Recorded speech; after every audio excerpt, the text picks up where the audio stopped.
Hi friends, welcome to Avadi Samayal. இன்னைக்கு உருளைக்கிழங்கு 65 எப்படி செய்யறதுன்னு சொல்லி நம்ம பார்க்க போறோம்.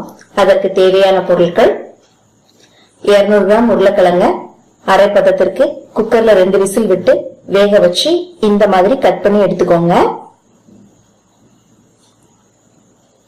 3 டீஸ்பூன் சோள மாவு, 2 டீஸ்பூன் அரிசி மாவு, 2 டீஸ்பூன் சில்லி பவுடர், காரம் தேவைக்கேற்ப எடுத்துக்கோங்க.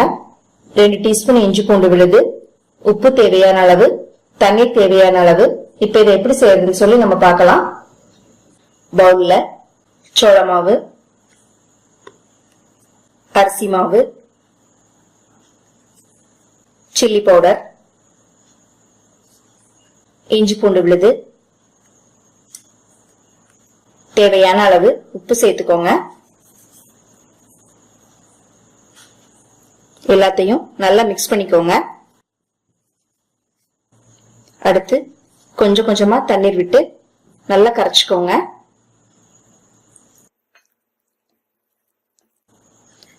மாவு ரொம்ப கெட்டியாவும் இருக்கக்கூடாது, ரொம்ப தண்ணியாவும் இருக்கக்கூடாதுங்க.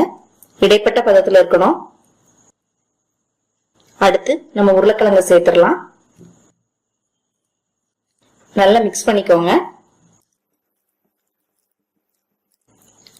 நல்லா மிக்ஸ் பண்ணியாச்சுங்க. அடுத்து நம்ம எண்ணெயில பொரிச்சு எடுத்துடலாம்.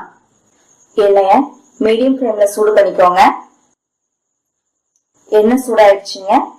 அடுத்து நம்ம உருளைக்கிழங்கு பொரிச்சு எடுத்துடலாம்.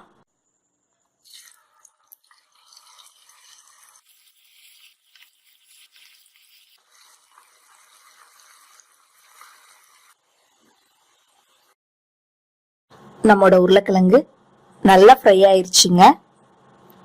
அடுத்து நம்ம எடுத்துடலாம். மீதி இருக்கிற உருளைக்கிழங்கையும் இதே மாதிரி நம்ம பொரிச்சு எடுத்துடலாம். நம்மோட சுவையான உருளைக்கிழங்கு 65 ரெடி ஆயிருச்சுங்க. இது எப்படி இருக்கு நீங்க வீட்ல ட்ரை பண்ணி பாருங்க. இந்த வீடியோ உங்களுக்கு பிடிச்சிருந்துச்சுன்னா ஆவடி சமையலுக்கு சப்ஸ்கிரைப் பண்ணுங்க. நன்றி, வணக்கம்.